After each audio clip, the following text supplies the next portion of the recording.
It's official. DLFM 106.9.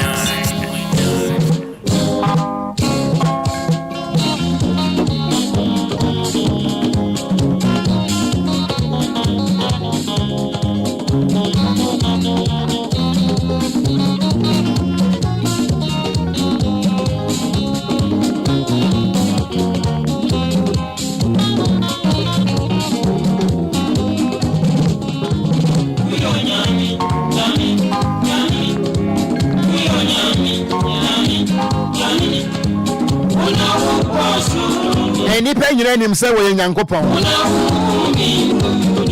na de ma yegidie se wono ne Nyankopon ne se wono ana boss ro ne asase wono anso na ma nipa be ye wo krate asefo ahinsan band ana wotie yi ena ya wadanti ashada yakoyachi is a throwback Thursday we nyame wona boss ro ne asase emu ne ma nyina nso eye won sanu adwuma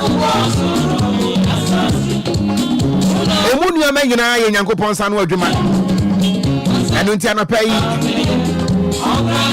yeti asese wo krati asefo de ane ebeyi wa ye ma yetiefo nyina ache ye ma mo nyina akwa ba ni wogidie ni arehemu se matiefo wo bia ho ya no pai ye ma mo ache kwan soro nkoso ye ma mo nyina akwa ba biem ebraso se yesen konyan yesum yaman ebraso se yesen konyan edi nkomo live on DLFM 106.9 Isaac Nyankopon no a ne die na yeboy Mose Nyankopon no a ne die na yeboy Abraham Nyankopon ne die na yeboy David Nyankopon no a na yanso David ni Abraham no omo nkyerɛ yɛn ɛno ntia no pɛ wo so betime di odi ahyɛ hɔ ɛno ntia no pɛ Okogyeabour Ocran Nyankopon ne die na yeboy DJ Omarion Nyankopon ne din ana yeboy wo so bodi hyɛ hɔ memeni mu din ɛno ntia wo so betime atwerɛ de abrame abrame WhatsApp no so me pese ene wo ya substitution method no ene se emra na e wo school no yeti make a tell say 20 plus x is equal to 90, where x is 4. Enti wankasa no substitution method ne say we be bi afri na de bi ahye we editing sanka meni modidi anka metimi abone nso enti benya possible say me hunu metiefuo ne nyina din eno nti enya da bia ne bekasa Abraham Nyankopon enya da bia ne bekasa David ni Moses Nyankopon na mu manopai yenso wobon yense Moses seso wobon yense Abraham seso dia yenso yetimi eye substitution method na ye de din ehye ho eno nti Okogyeabour Nyankopon ne din na ye boy DJ Omari Nyankopon ne din na ye boy wo so foundation ho e wo WhatsApp no eso anopai I think say me Facebook no wo ye ne hu bibia wo something which is there then so audio channel all your messages on WhatsApp 0593406565 yɛmfi yɛdi nhyɛ hɔ ana petro di hyɛ obi wate na nso Moses wonye nipa nkyɛn Moses na wonye hermaphrodite mepacho Moses na on na mmienu te sɛ wo a na emo Moses na woni menkan na woni bayire wodi wodi fufuo wodi nkankom na nso fa odi hyɛ hɔ mepacho me WhatsApp no yɛ adwuma 05934065 another 65 fabre me dey Okogyeabour. It's a beautiful Thursday morning ebusuan se wo hwa obre no anon no nsia bo apa ho sema no adwonum enum exactly 55 has 6 metremo no pay a me man's servant Emma Roman father and unto metremo edema Roman father Roman se bibia boko de ebefa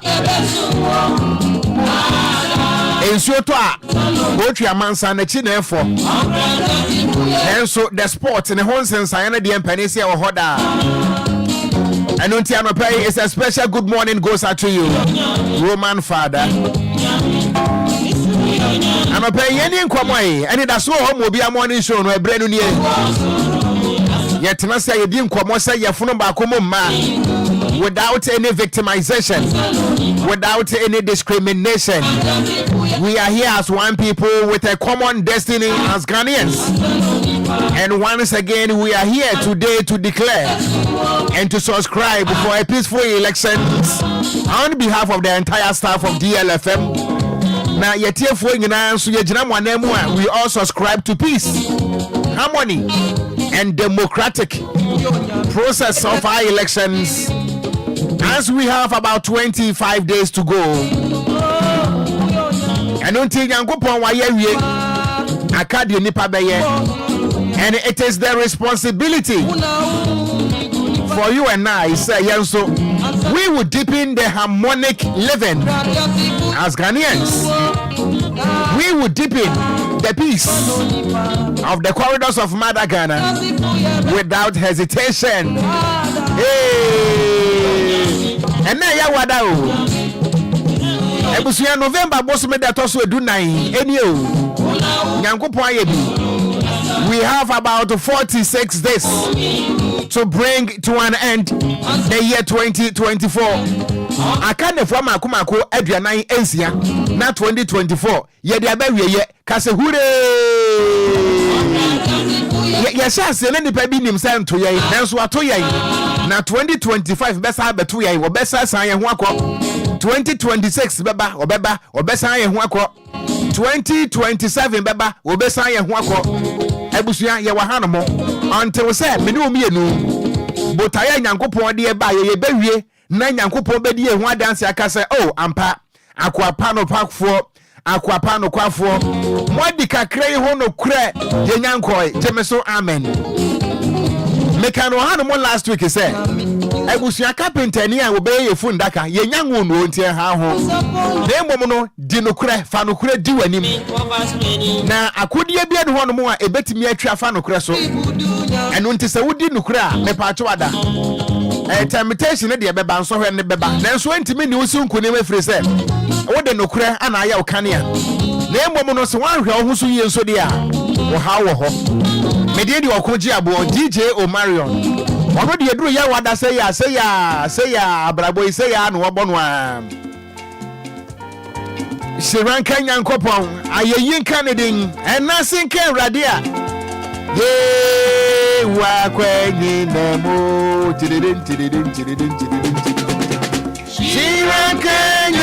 Shiranka Yamia. Ye Ayeyin Canadin, Abba, and Woman Ready Wakwe Nemo. Akwemi pesoloku ayeyin kanidi ewo brede wa kwani nemu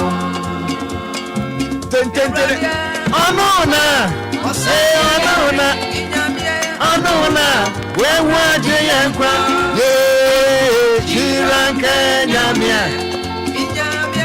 ayeyin kanidi and I say, Radia, ye, Wakwenyi,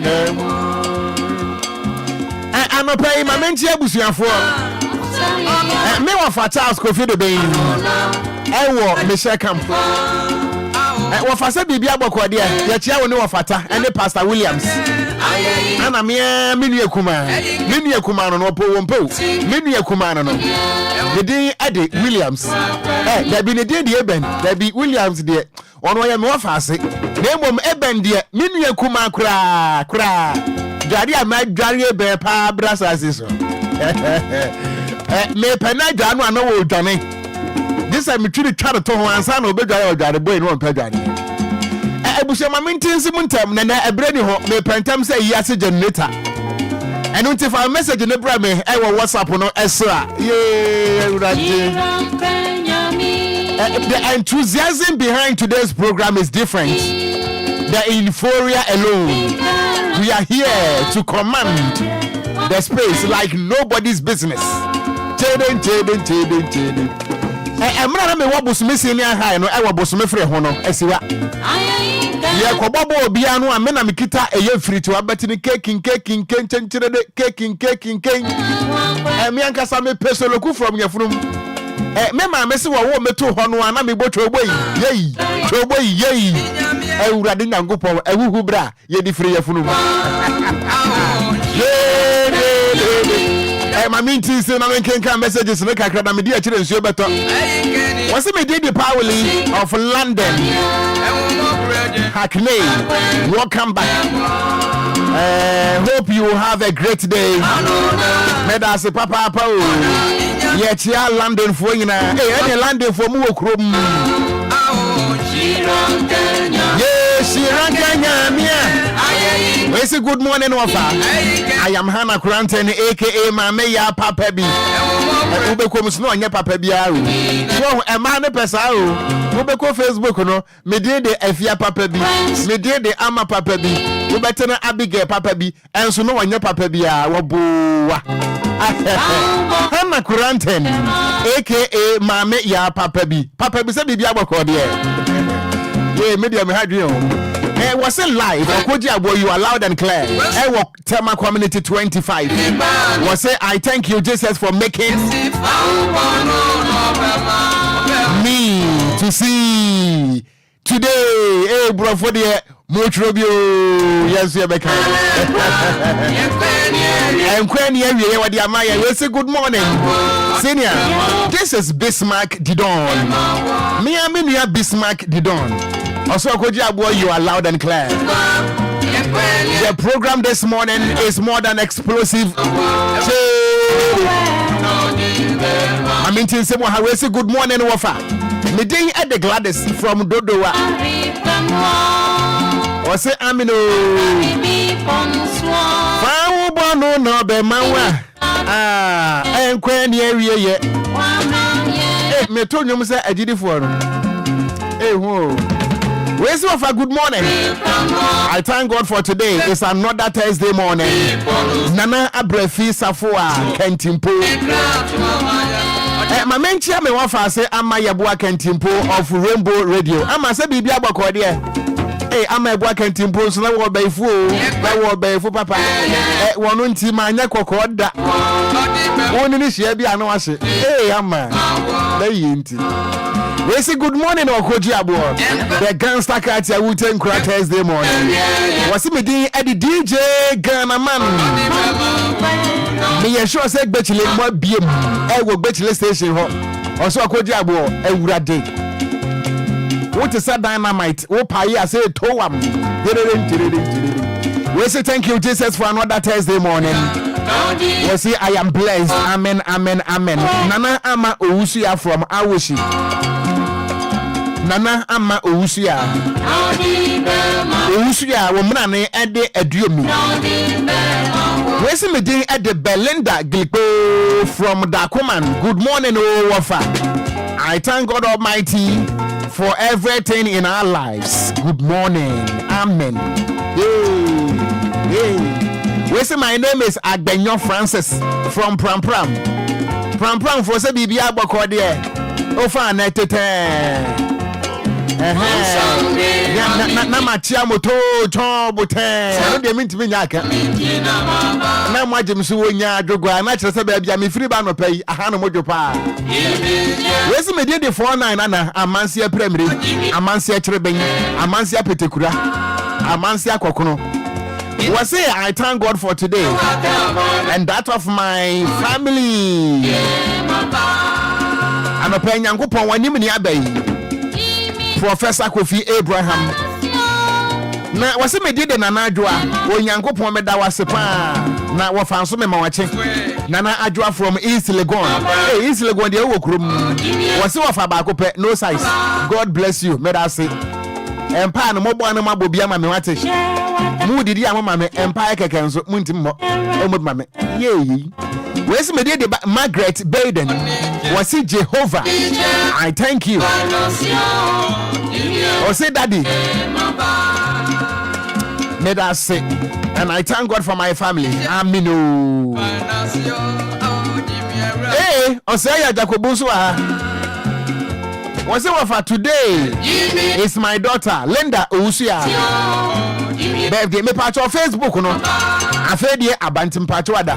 My yensen share with Facebook no so. DLFM 106.9. Na ya rough na so nyame adom edem.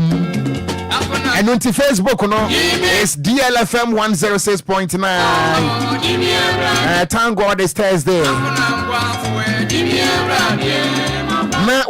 Today is my daughter's birthday. Linda Ousia. She's 18 years. Happy birthday from Oseya Jacobuabuabo this year. And then once again, happy birthday goes out to you, Linda Ousia. Osei, you are 18 years today. Hey, any Jacobusi Mwacha Ubenya 18. Yay! Now, if we are saying a Traminibia was right now. We say good morning, Okogyeabour. Very, very big thanks to the Almighty God. Meeting at the Moses the Wenya for some of your dear. Was say what for good morning, oh. I thank God for today. Mama Young, da Kuman. Was what for Afa Bruta. Ebekos Wafa. We say good morning. Meeting the Kofisco Agboba.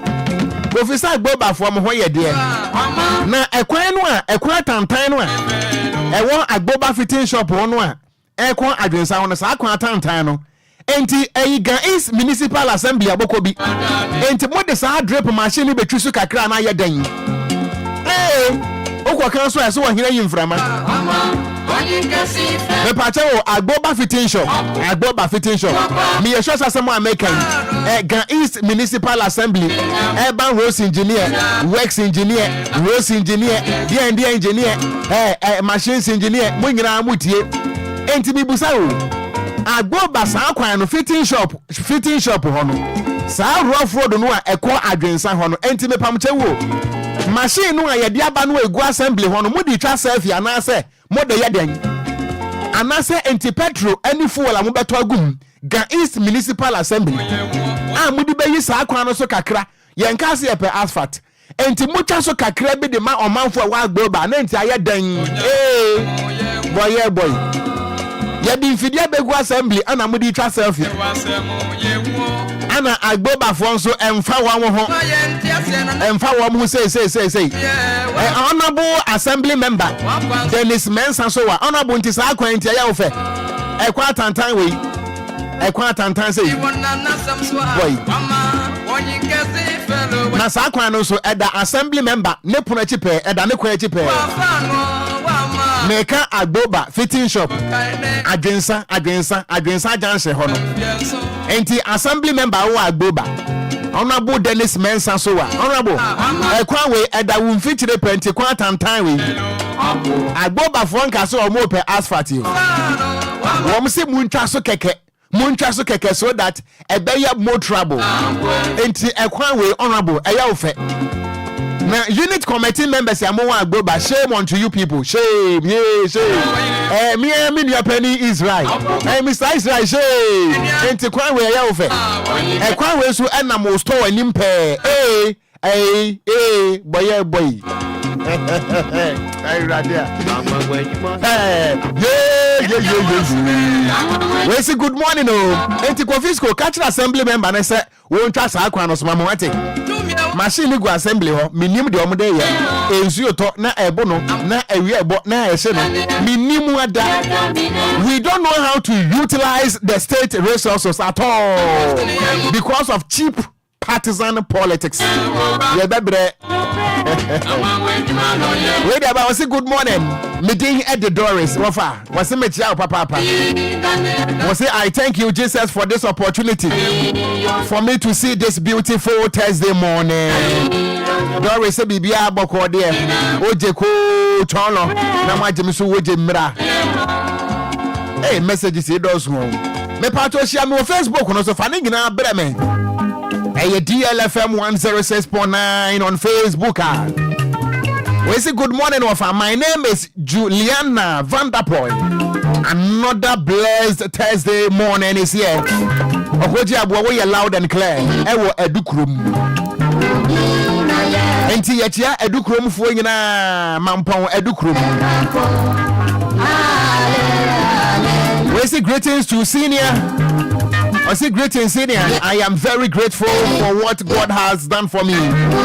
Midi Ede Agbenyon Francis. Who the free here na ye? Hallelujah. We say good morning, Wafa. I thank God for my life this morning. I am watching you live from Spain, Texas. Ghanaian Park. My name is Wisdom Duga.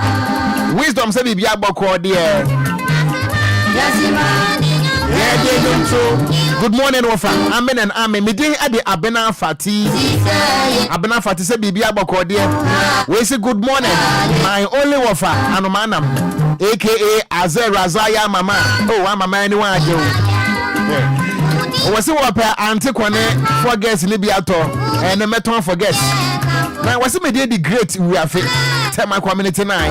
I thank God for his divine protection, not forgetting my beautiful wedded wife, Mrs. Comfort and Maria Fipa Pebi.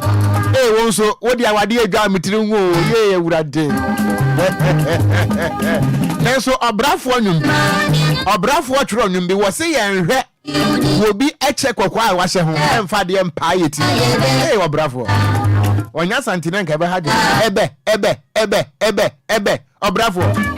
Rasta mana Uncle Jar Rastafari, need the end of bed. Oh bravo, Rasta, a innocent Rasta.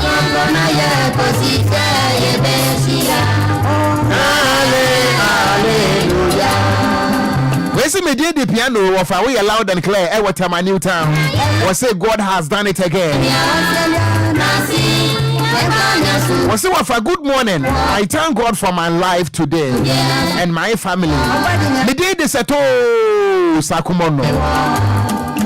We say good morning. Was say I am Naomi from Ewutu Bodriase. Was he would tell life yet ya Ewutu Bodriase for you na. Momon tenkran, some more tenkran and come no can cry.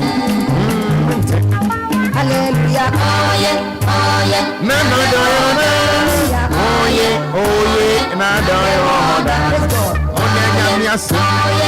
Na I mean, things I will Facebook no so yeah, does no and so make I will Facebook. Where's me the lady Adagadu on Facebook DLFM 106.9. I say good morning. I thank God for my life. Where's me the ample extra even air ample and ample extra. Was say I thank God for my life. It's your life ever boom. Now Angela Awodi and was say good morning Owafa. We give thanks to the Lord. Now DJ Ghanaman me and me Richard Ahwe. Also Okogyeabour, you are loud and clear. I will Bechley station Hanomwa was in a beam.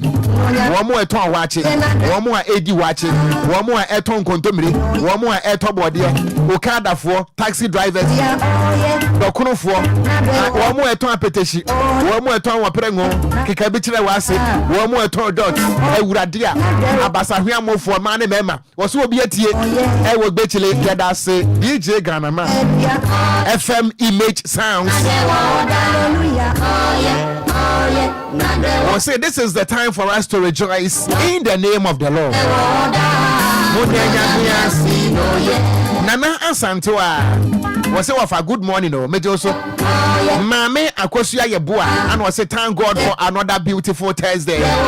Was say I am grateful with my children, Nyamedo and Nyameche. Good morning, Wafa, and Omanam. You are loud and clear. Live Ewo Oyibi Valley View. Yeda see Valley View for now Daniel Coleman was a good morning Wafa. I am watching you live from Ahafo Kenya. Number 2 Jericho was a greetings to Honorable Patrick Bano MP for SUTF North Obejoso. Amimi Mahomano Nafe Menegana for Ninkomo.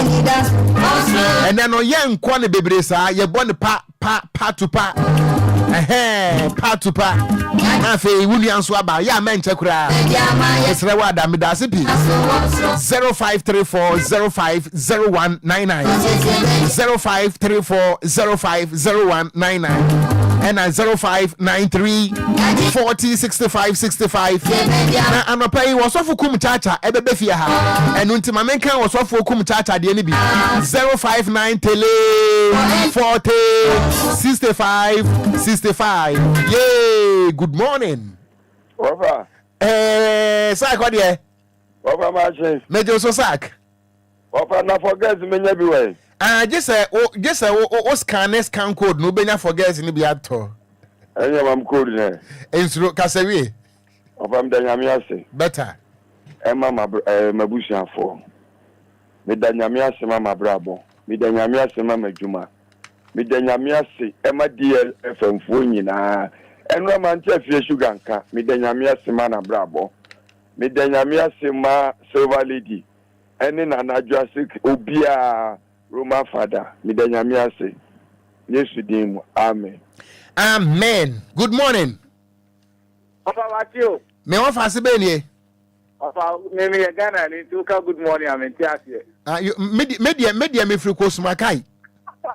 Me free Kosumakai, me free Papa New Guinea. Wonye Kofi ma. Papa boy. Eh, ati se usuban. Enya. Papa ere am ase. Simple. Na pa bia ye ton kase a na ye ni age. Enye wa ho de enye otumi. Enye onim de bia nya me dia de ama. Ba ne ho bro a o de ato so. Ene awon din foforo de show mu. E do bi bia ase, ye da DL ase. Ye da daddy Lumba workers for nyina ye do bia ase. Ye di Obia shenya mensa o Yesu moja nimu. Amen. Amen. Odanya mi asisi abaka so onye bayifo. Kofi wo bayifo say. Good morning. Machi o papa. Meji uso me ofa asebe ni. Papa, o papa say great you feel you. Hey. Papa. Ante kone nana. Papa. Papa kwanzo. Kwanzo. Kwanzo o se kwanzo. De na de oba ha anopai. Papa me perform na Andra me perform be fa DL animu wa kopi Agogba Johnson. Me do wona ante kone aduru no shop ya tum na essence for girls in the mident me gina wa ko system am ne ba no oba no me turn nakam into wafa say dey many anti sa akola ya tin motuam azirazaye mojinu wa muntumintasi azirazaye mojinu wa muntumintasi azirazaye mojinu wa muntumintasi Wama Mesia of Numanam for girls in it. Oh, bye. Me that's papa, good morning. Yeah, I say how. Martin. Hey, I say. Eh?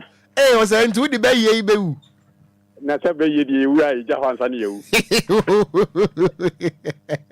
Ye mu bio. Ay, was say. Akora. Monday no me be kama no nsem. Sacho. Monday no obi bra me nsemfo na manom. Enu a me si me koyi ayeseja. Abi da u bietu no ahwe ya tian bomb. Enti enipa ne se aya de sa ne ya menwe me so a. Ye bi da ko kwa yu. Anu ko na won tunu jo botum. Ova. Ye. Ova misro. Uruma fada ba o. Mo ejuma no mo nche. Ubo 1 week no abo 1 week na ba ye. Fa be ye ko. Ova nya misra wate. Amen. Ova na renda ono otosum yenso. Dia here ay obana wodi ne birthday no. Aye 2 years no otosum yensa. Enti panene was saying Ambassador Kojo say what in kan ejuma o NJFM Kumasi. oh sir. Ambassador Kojo say o say Kojo. Ay o say Kojo. Me ba odi kan no. Hey, o mani ambassador. Ambassador Kojo say me ba panyin. Wadaroma se me nu wi a gina so na o Marion family number emawo.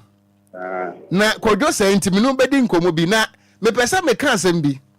Hey, o pa o dia number dia me wadada. Ania me pa cho me pompa me ni nkomo. Wo ba no wasai pa o.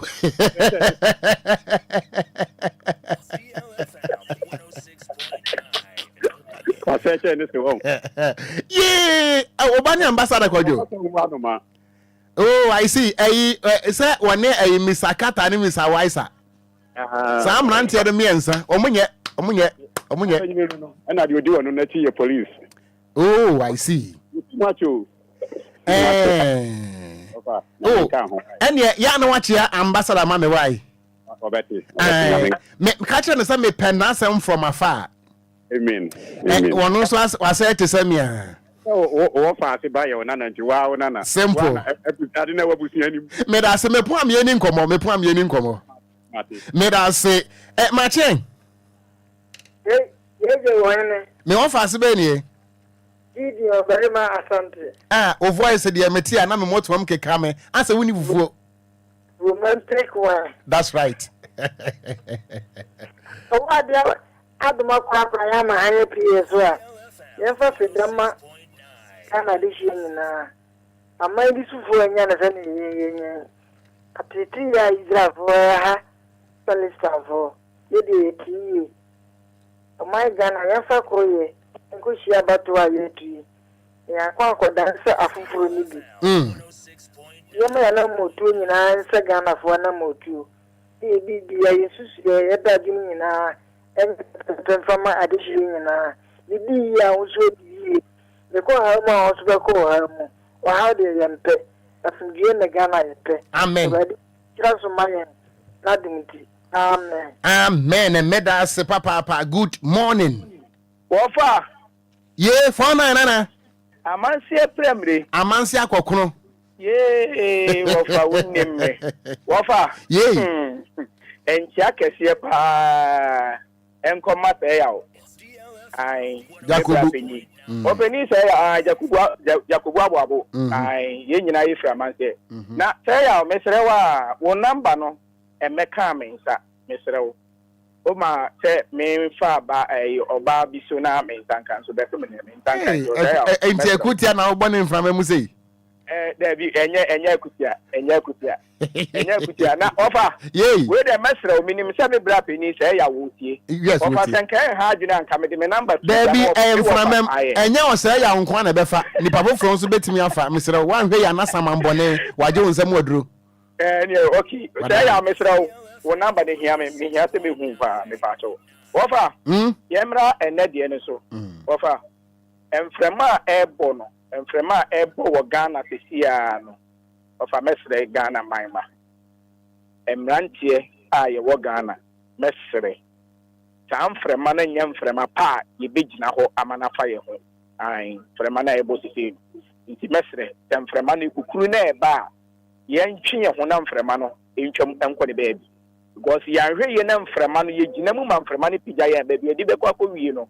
Ahwe ya ye man ebedane ebutu. Nti mesre ten ye koso wo ma ye mai mu no ofa youth no che ofa ena no metie opani bi me nka party awo na metie ye ne nam si ensema no oka se wo lawyer ne ba eye lawyer ne ba eye doctor wofa oka Ghana amampani empanimfo yi hu bi na ofa hwe o ne ba ye doctor maninsi ono ne ba ye doctor ne ba ye lawyer da penyi ni fie asemu nsi ho because lawyer be gina doctor be gina na me fie e bi de honti na ya hwe hu yie doctor meda se mesre ye nhwe ye hu yie meda se papa meda se ye da nyame ase so ba bia ye 49 me se ba yie ba bia ya kofa good morning Papa me won fa se be ne Ofa to say do no ko na se akate be da no akate so me to me de ni aye be bia foforo ma mentie o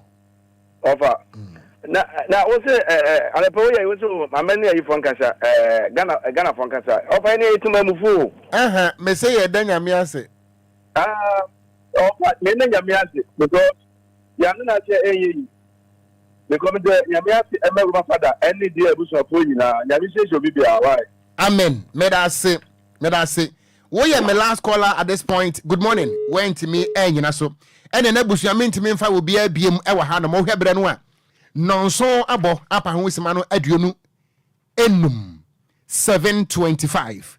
Aha ye DLFM 106.9. Jumadie no eye Anidasoɔ Wɔhɔ. Ema obi amoni show.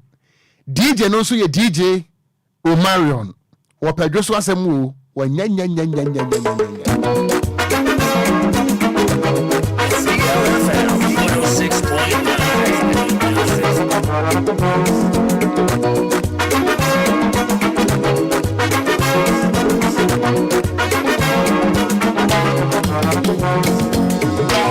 Coming one and conquering.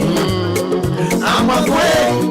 Subama all day. Sigiso. Coming one and go. If you're halfway. Subama 6.9 all day. Sigiso. One who cry won't do. I'm a father of a cop. Sigiso. Casubra won't come. So by the one the fear. Sigiso. Get out. Hey. See this, get out, feeding. See this.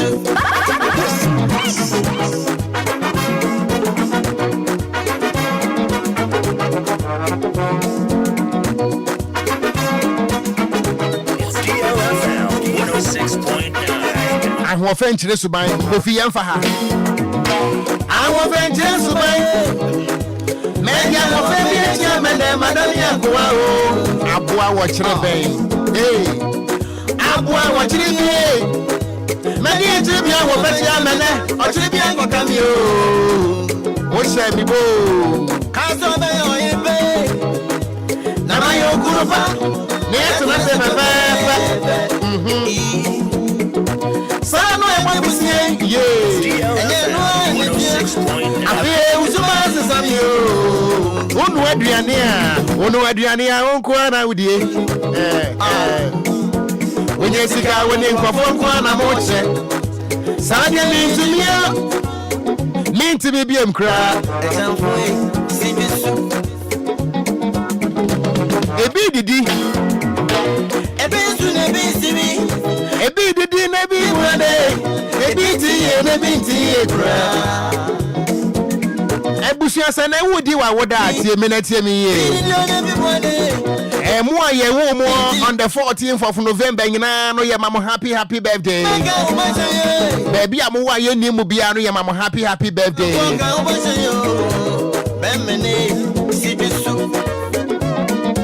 Na Samuel Asante, and also of a good morning. My name is Samuel Asante. I thank God for my life today. Anna Ekuya Mengel. Ekuya Mengel, the Abano say, good morning, Wafa. I thank God for my life and the life of my family. My name is Priscilla Edu from American Academy. The only tilapia seller with skills. I will bring you some, okay?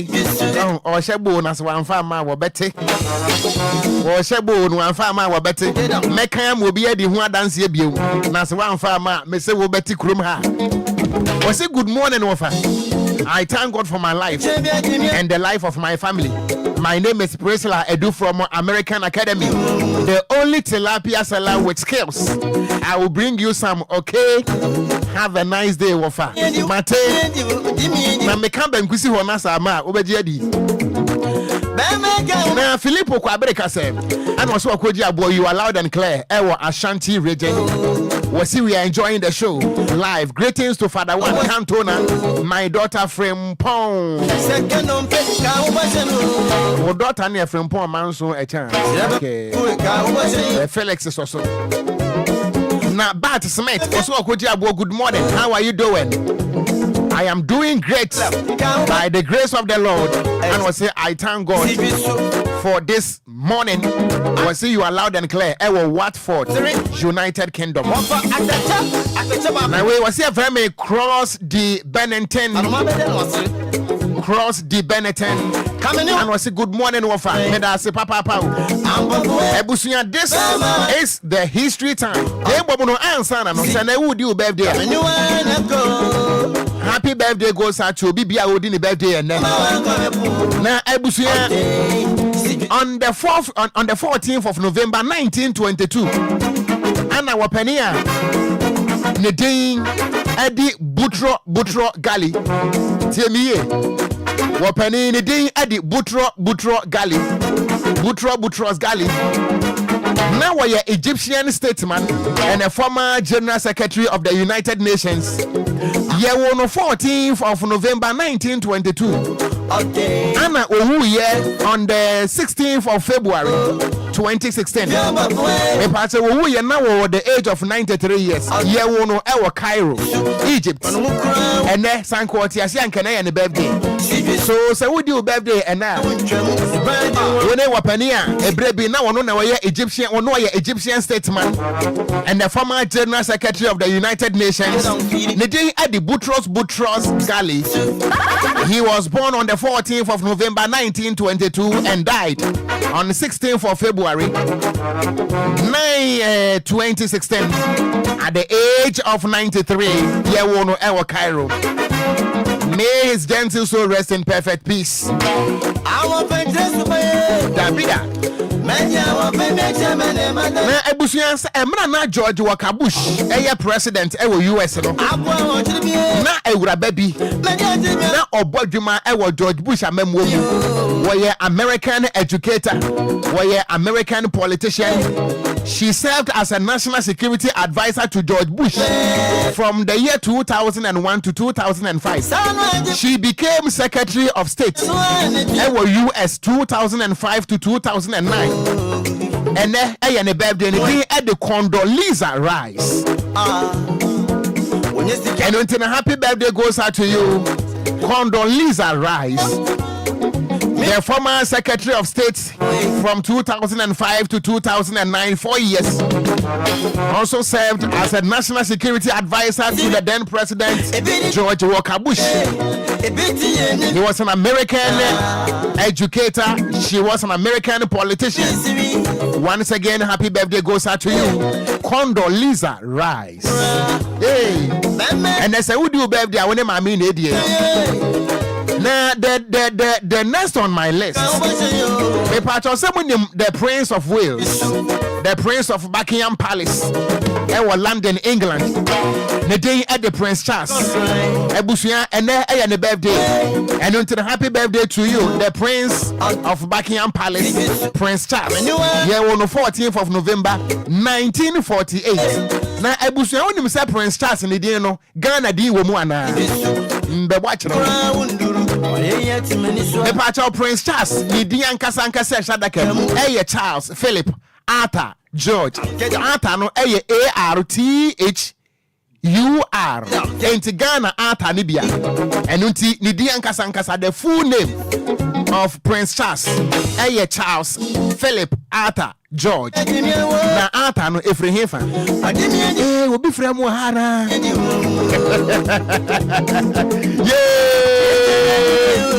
Sawa.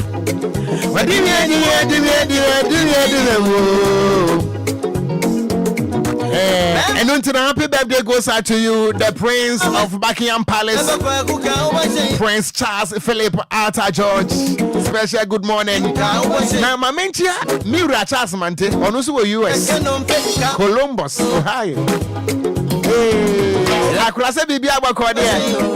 One thing, Kamachiano to Tom, but now James Wina Doga. Yea, and Kremitian Kamahadio, Mint him Puni. Mint him Puni. Anoman to men's ring. A bird can never laugh. Anoman to men's ring. Ebusian, let me go straight to my history. Ebusian, on the 14th of November 1922, and then 102 years. And a BBC, British Broadcasting Company, almost started radio service. It was United Kingdom. So BBC started radio service in United Kingdom on the 14th of November 1922, and then 102 years. Ebusian, on the 14th of November 1979, and then 45 years. And the then president of US, Jimmy Carter, we issue order na executive order 12170. Na order and pompons when they say na Iran for edis and until we issue that executive order to freeze all the assets Iran for the US. And the then president of United States of America on the 14th of November 1979, former President Jimmy Carter freeze in response to the hostage crisis in Iran. On the 14th of November 2012, and then 12 years, Anna Israel one more launching military operation in Gaza Strip in response to the escalation of rocket attack by Hamas. Terrorist group back high Israel Hamas. On the 14th of November 2012, and 12 years, Anna America soldier for launching a tough military operation in Gaza. And they say, one more time, one more Anna Hamas Yakufono and launch a rocket, say, ma attack one Israel. Now, when you say we are saying, so Israel no more so the military force in Israel, one more launch a tough operation to combat the escalation attack by the Hamas and Gaza Strip. And I pay a bit here and a bit soon. Sewa Echanfo kan washalo Memene Sigeso Na DJ Hits and I say good morning offer Okogyeabour, you are loud and clear this morning. Na DJ Hits was Lashibi and was the program is explosive this morning. Nyakwa Abena Adepa Enim was a Machino Wafa. Was it the program is loud and clear. Now was watch ya Jonathan Aye. Na Kwame Peter. Hey Kwame Peter Okogyeabour Ocran. Woman the title said in Kwame Peter Kojopo Kwesi Rubin Kwame Rubin. Hey. Now Kwame Peter was say hello, Wafa, good morning, and DLFM. In fact, we are fantastic. Was say I am watching you live from Benghazi, Libya. Hey, Kwame Peter, Libya. Hey, Kwame, no. Kwame.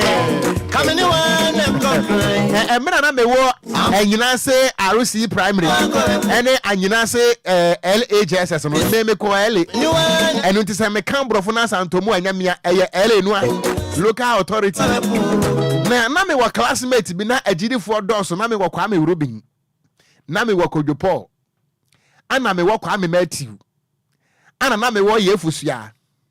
Ana na me wo me kaka.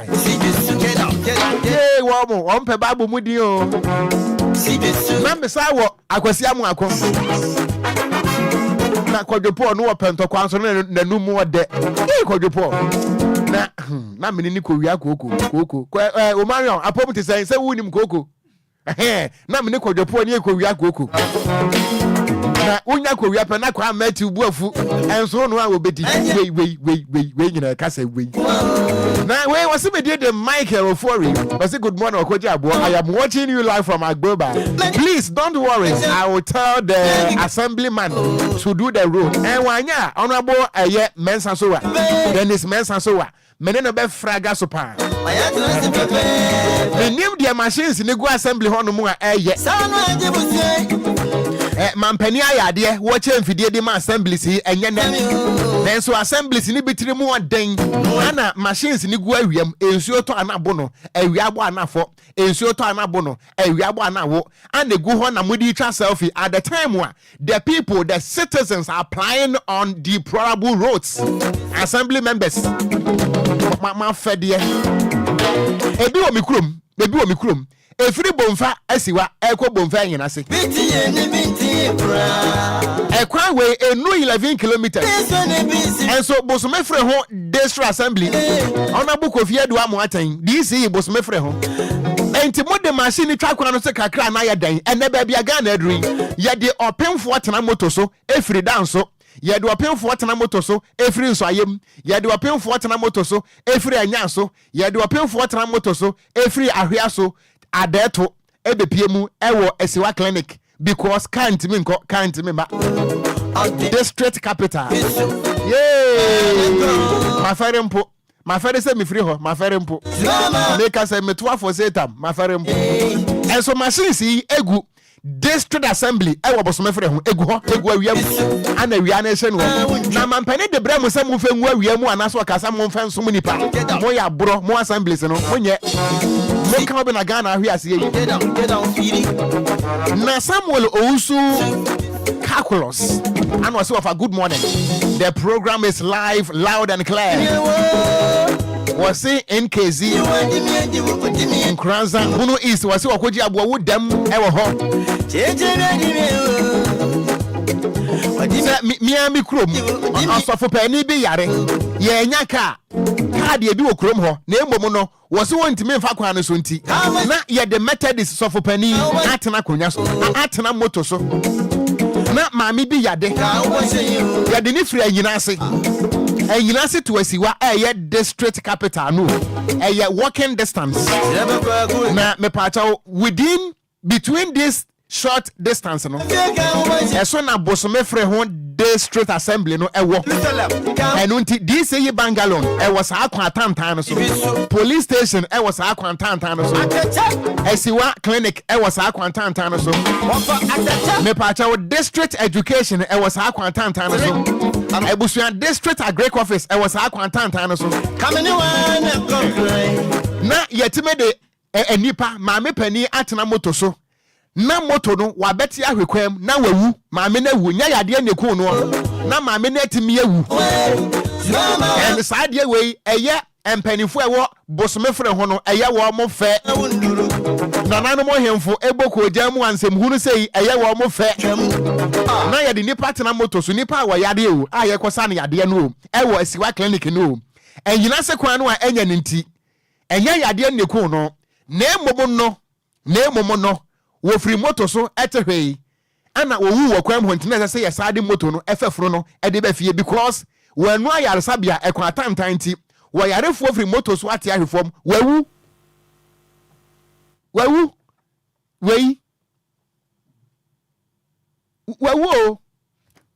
Omarion wawu metesa maame ne wona mebusa say e de ne ku maame e de ade ne ku maame no ana wo mo say na oyare na wo mo peka e de na free mimi krom bomfa nyina se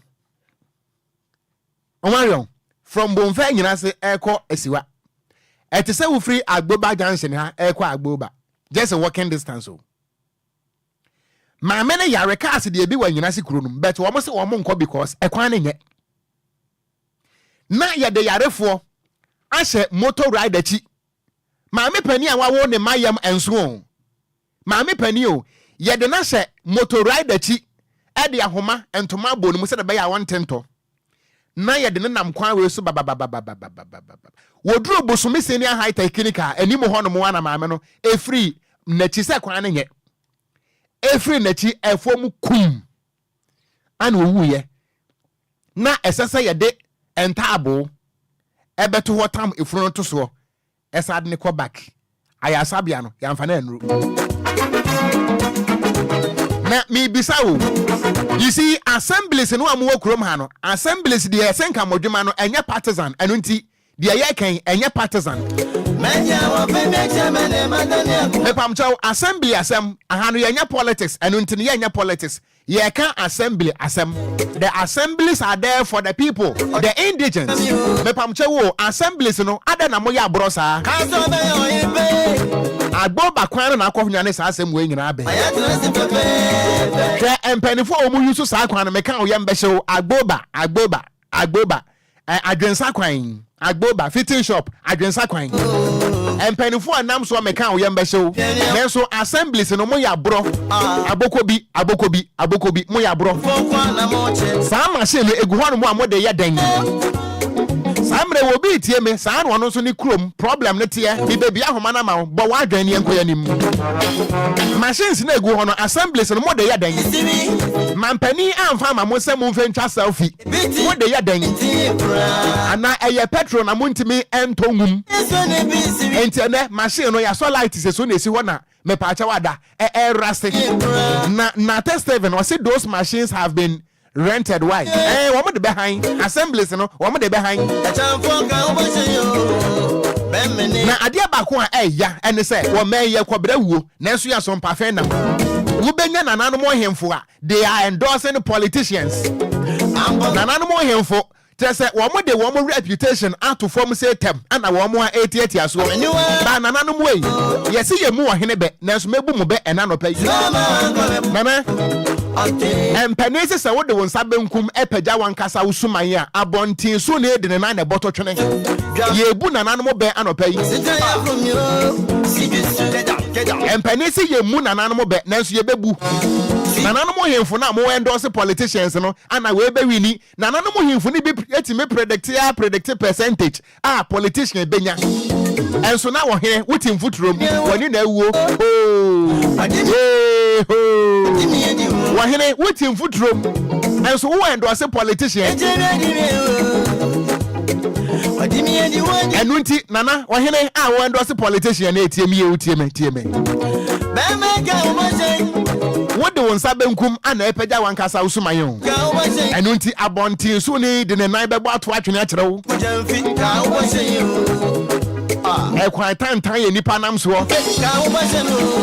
ye nka se pe asphalt because ye nim se krom ha de wo mo ye nipa wo mo nko na hia asphalt ye East Legon enunti East Legon kwan de ensai every 6 months ye the asphaltic overlay ye de bi fa so na me pa che wo ekurasefo no wo mo de wo mo nya nipa se quartal mo ntimi nya bi ma wo mo a mo de mo fa machine mfefa so keke na car ntimi mfa so enunti nana ye de opemfo ahye kire eti moto so wo kwa akwawo opemfo 21st century Ghana ye de opemfo etena moto so se wo nkonkwo enti eyeniema mienu ida se opemfo ni bewu na yayi ne ba no ana ne ba ne bewu na ne maame atena se ana wo mienu nyina akura bewu And so wahene ewo ana wo endorse politicians miura chese wo hina wo fu abadwese fu dwene na onfre politicians small boy miura no onfre ni miura wahene kakra wo bedi enti wahene watutu ntuma kakra wo bedi enti mo afere say tam ana musisi nkonya no so no mo bi enye mu nyina mo am endorse politicians no mo afere say tam wo kuro mo atutu say ana wo ye the politician benya 80% wahene how many vote do you have? Baako pe. Kakra mu bedi enti, TFNT. Na politician waya wo nana a wo betimi awo no. Ana wo di miwura, ana miwura. Wo hene. Ade akonya no onim ho mpanin nsem bia wo toy. Nti nsem hunu ana wo mu die. Ma memia homa no, me paacha wo kuro mu kwan etesan. Wo mpota mu akwan etesan. Me paacha wo emfe maya manyosem. Emebo party bia din wa ha. Msire opi wo party di meyi wafrim wo kuro mu kwan atesan boy 0534050199 community ye wo Federal Roads Department mo na mo ye in charge of sa ye kura sen kwan ketenkete no Federal Roads Department, where lies your integrity and where lies your mandate? Yeah. Asori bi asai. Martin. Yeah, ja ofa. Kwan ye ko okurom te san, bo okurom kire me. Ofa mi krom kwa de yasam ketwa o. Okurom na hen. Asin dosi. Kwan na te san. Ewurade a. Ofa, sa kwan ho se ko ta musu da. Ye twa ya kakasi ja kan. Endudosi ni amoaben. Tubukwa de bobo. Papa chese aya ojo aso kan ya me de pa se ohini muwa no ofre MP I would try to say miwura because onimi na said akunya no toy offer na say ni me said ya kan bi bejo owo ohini muwa wo te kunya se fra afara ke so se miwura die nwura because ye kakre bedinti no ama ye wi afi ya said se Ghana ha say ye kan kura ma ye ho a Korea timamuni next 7 months be at Ghana ma 2000 for Ghana ye ma na because of ye we won reason no ama politician bu ye kwase ache o ka say me so Ghana for nkasa of me no me ye Ghana for ye timamufo Ghana for no muntua petroka o muntua daka o muntua last bay o amunya ka free no o me Ghana for me no me no ye timamuni meda say my only answer meda say 0534050199 0593406565 Ghana ni kasa me pacho ekwan a eko ukurum etesen assemblies na di wo meya bro papa o ebeni abokobi Domekwa Benya Ghana East is one of the biggest constituencies in Ghana. Abro Chiakei. Machio. Yanya oko. Yanka no kure nchire yenia. Oko me se o ka no kure pa ohu. Oko mi anta to ni kuro mo achem takrate. Ede takrate. Kwan no. So we start at the people free ashama ha. Now ko do e kuro mu dia. And no we do why it so free. It's all kwa just a upe policy bad na da show.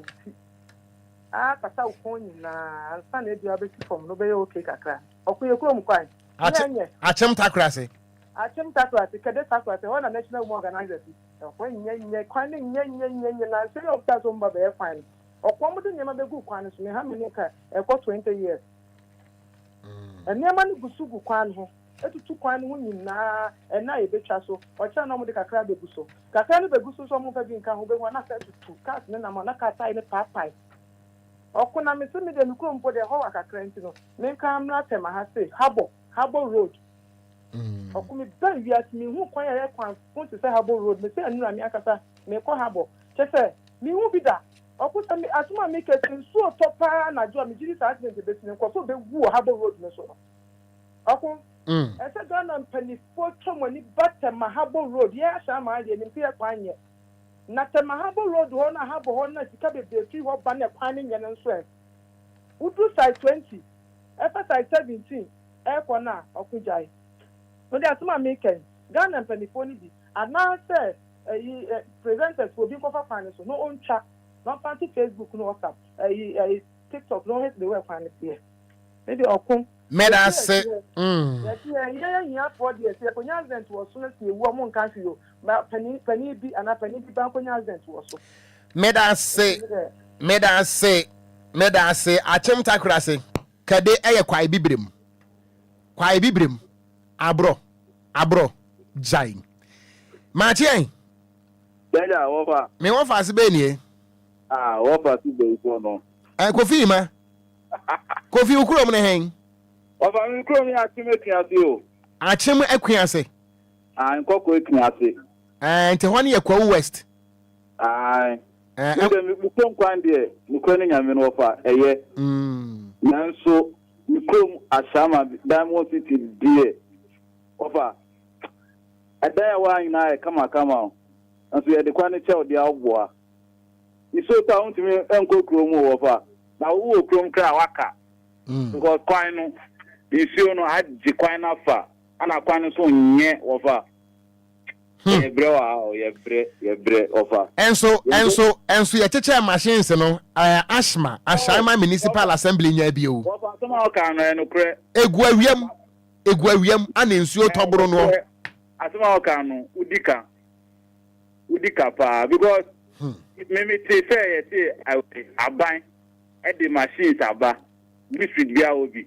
Asama, I say, head office. And I'm going to try for me. They can there no crap. Meda say, you see, Ghana for we don't need mansion. No. The little you can do for us, no, we appreciate. Machine go assemblies more than ya den.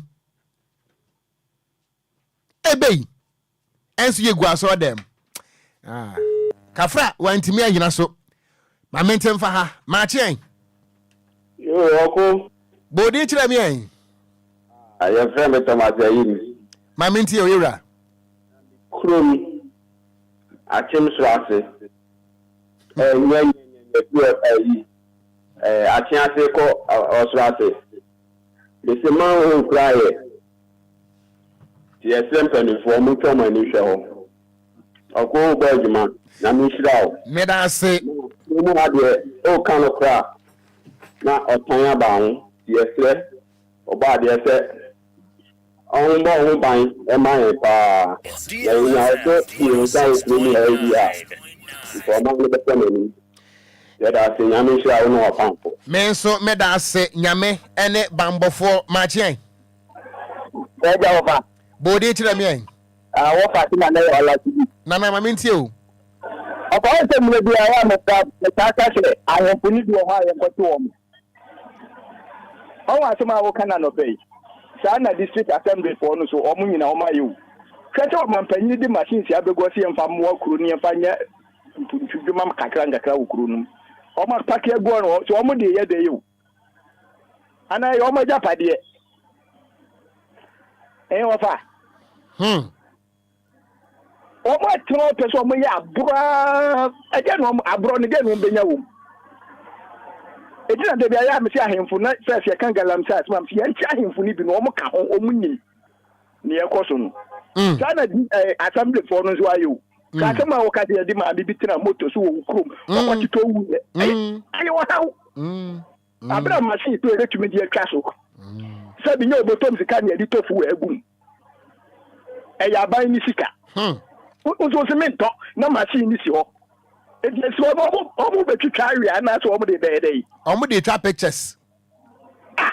Of I see a nimpanyim for temperature do be yan kan kran chom so omu di muade. Number 3. DLFM 106.9. Meda se papa. Assembly biano e won IGF, internally generated fund. Enti muntimi enyi sika ne bi mfa nto fuel, emfa ngu machine num. Emma ye mfa ntwa kwan. Emfa ngirigiri kwan no so manipa. Na isi mo Ghana fo ne yenkoma muntia, yekoma mo ne yensasi fom, saabre kwa he wo bi tiem. Eshi rado no obi nso tiem, eyezu eyeza. Enti dia wo kan ha eboi. Martin. Yeah. Bodi chira mi wadaroma. Me from Robert Mfifi Tama. Mamintie wa yanka no kura nchira ya ho. Machine na asem na wo kanu. Me yourself for me spiritual sana because who say yedu abatu bemu. And ye politics. Me ka chopi. Ama Obia to hu be gudu egu odo. Ma wo wi afi there wo di machine be yeduma. Because wo di machine ye yeduma wo be gidi no wo manya vote. Nti mmemme asem ni obaya safo ogu be won kana asem. Yo me da say we de nya honhom sem eyesuban. Good morning.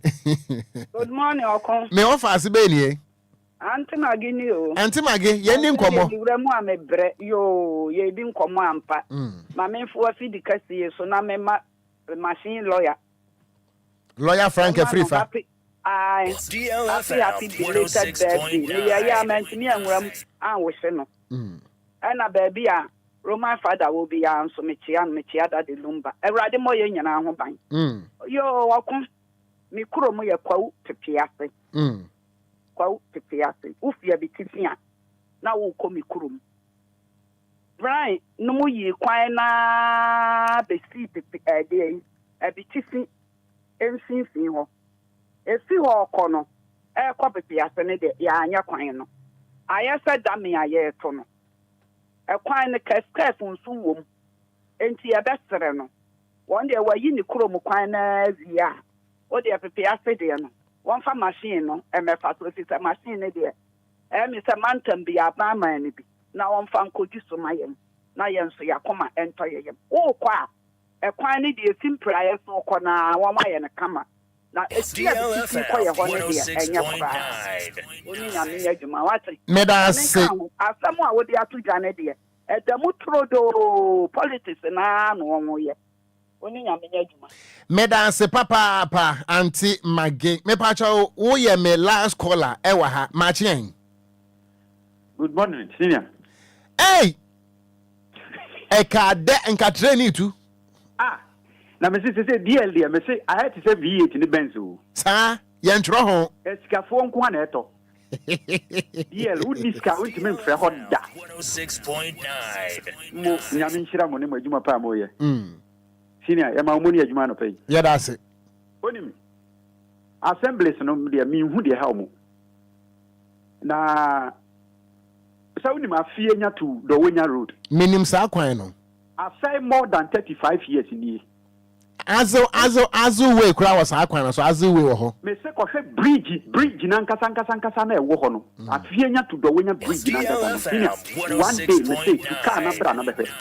Taxis ne cars na kwa omo suabo fa nchenchen to car na ko hwe. Say bia nra na omakoye dia I don't know. Na assemblies ne tete ho. Ye mantem ha yankasa ye ka say nsuo ha ye nti ye be ye gata. Assembly ne ka chen so omo ma ye estimate for what we are going to do. Senior, yankasa ye kuta ye sika na ya de yo no. Se e yo mo adwuma. Wadwuma ho nye. Me ye se be ya me ho be ha me ye nsuo ha me wo me mantemu. Omo se age. Senior. No ma we mu de da bia na me ka se owuo sanko je bribe or je permission a anka sikafo nko a ebetena asase so ehia po bi wu. Na mo esa ne se timi bowura fie bia mu no. Ebe sha ase ekunkum omu nyina. Oni nyame nya adwuma. Won so oni nyame entena me pacho ma me mfa wunta to ma chien. Yewura. Me pacho bodi kira me a. Idi obrema asante. Me da se. Program ya uye nene. Wa yeduma na wa so pa. Ade se ukokoye pupu. Gestone. Okogyeabour ewo assembly ni nyina so. Ade ye de bre wo mu. Yamfa condition bia nto ho ama wo mu. Sese ye ni yese assembly. Mo ka ojigile wo mo mantem no. Mo fa bi to fuel. Francis ye kwan na no ba ye adwuma ba beda wo so. Ene de ya ade sese wo mo ye. Sese bibi antikire wo. And one is a machine in Guano, a shiny moose. Ebe di afe, na yasaki. That's something. And put them over fools here. Says the year my emma. They said, yeah, quite mine. Now I think the Sunday assembly day become a dear pan and money at the moment. I did some online person, the assembly before so. Young cat, I'm on near Shani or one home wedding. Near for the Dimbra, none near all do a man abroad. Therefore, Dimbra, and you say, baby for the Omdo or Pepper, hey, your education, baby for the dear, oh, my child, I say, to someone or bow an interval. Oh, my child, how would you young for more? You will be a mao, or society. Or fantasy as a son. What that assembly in the few. Made a foot flabber. It is a young quack when it's a. But you see the boys, I don't do baby granny. Pass the granny as I ate to do. Made us say. Also, when I may enter, I was your young fafra for no ebium. Na Kwasua Fidiano and na DLFM 106.9. Ye babedium como papa. Ye babedium como papa.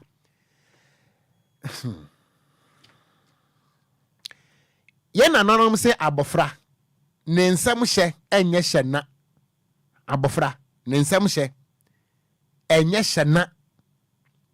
And I don't think he say Ghana for ebepese anase Ghana for nyina betimi enya asphalt at the same time. No, even amana sebi mpanimfo no eye mpanimfo papa no omukra no timemfo no ndwene saa.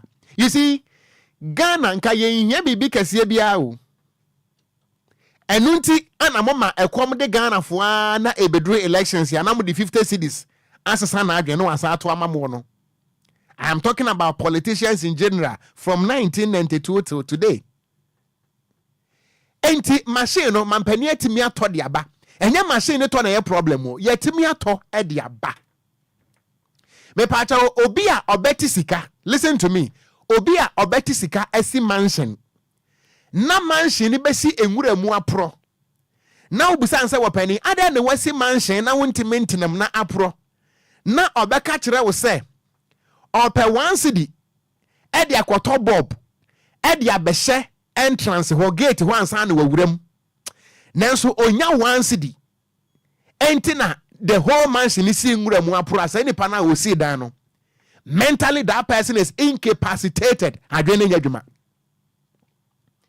Because me pamcho, sa et moving machines na buying a toy. No, hey, ye can't back up say watch the war, obeba or numusam and once in a room. But the government is able to procure to buy those machines. Assembly Bia will be.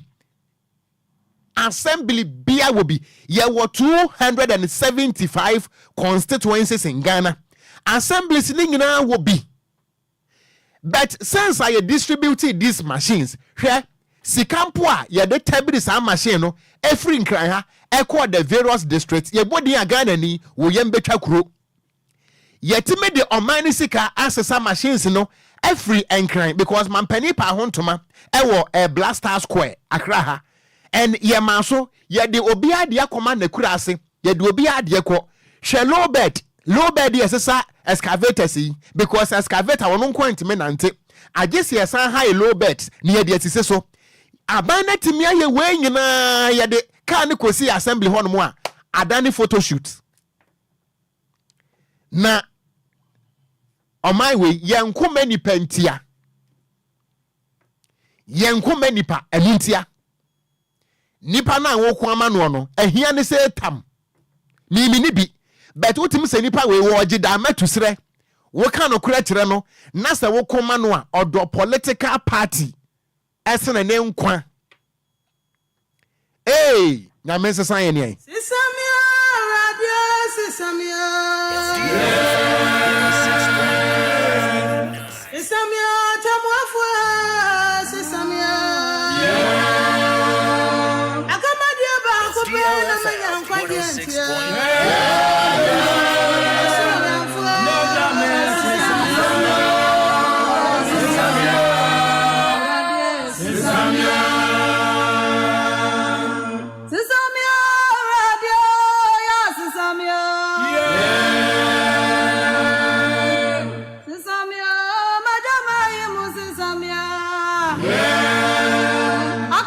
Anopai Mame Enchia Mura Michael Amoaten. Say a special good morning. I say Okogyeabour, you are loud and clear. Enunti yera se bibia bokode na mi hu na ache. Nanso no mate won kan opai. I am more than happy because mate won kan. Enunti once again special good morning goes out to you Mr. Michael Amoaten. Ebusuan ye bedi nkomo. Ebusuan ba te sa na wotwe miensa enie. Adia ba ko abesensan internet ni so Obia eka ho asem. Opening and now we are head of National Agency for Financial Investigation. Equatorial Guinea. Making me a short Ghana for him. They're making. Your friend man 400. Man 400. But to say now what me and send you what penny be I saw Equatorial Guinea. Nedin na watch na papa yi empemu agura wone yesi wone mama akomako 400 akodi ne sex tape apie mountain Ghana ha de emsa sofo nyina akora hwebi na emsa sofo no dodo no na sa sex videos no ewo wo mo phone so Ghana fo mo hwe papa wo trend wo social media pa na wonim say na wo ye head of a National Agency for Financial Investigation Ewo Equatorial Guinea. Nidin Ede Bataza Ibank Engongo Avomo Bataza Ibank Engongo Avomo. Na ne sex tape wa epie Montreal so me pacho Ghana ni bra Facebook no so. Ye ba be di nkomo. Papa ye di ni phone e be kire wo. Me pacho enya ni mpamu agro ye de be kire wo. Eye ni phone ni Obia ni nim no. We free Equatorial Guinea. Nedino eye Bataza a bank Engongo Avomo. Na abeto dase wane mama ko besa 400. Ana akọ empemu a video yes one video you. Yes one video here from the looks of the videos. One video here. Na papa wonim say ya on the 15th of March 1970. Yeah, on the 15th March 1970. Na oye head of National Agency for Financial Investigation. And unti se okwa Equatorial Guinea. Se obi efa kweti kwan edi omani sika corruption. Apena na wo hwehwe mu. Na oye financial crime investigator ewo Equatorial Guinea.